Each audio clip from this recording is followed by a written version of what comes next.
Welcome. In front of me is a THL T7, and today I'll show you how to add a fingerprint. So starting off, we'll go into the settings. So I have right here, or you can also access it by pulling down the notification panel, and you have it right there, that little gear icon. So from here, we'll go into security. So right here, as you can see. And then you can enable it by switching it on. Place your finger. So you can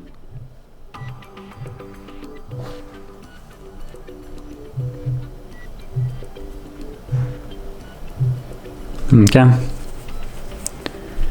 And then you will need to set up a way of unlocking a device other than your fingerprint. So you can choose either pin or pattern. I'm going to select pattern. And you want to draw the pattern that you want to use. And then confirm and draw it once more. And then select if the notifications are visible or hidden on your home screen. And now, if I lock the device, and either unlock it with the fingerprint or the pattern that is set.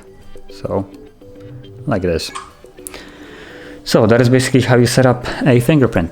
And if you found this video helpful, don't forget to hit like, subscribe, and thanks for watching.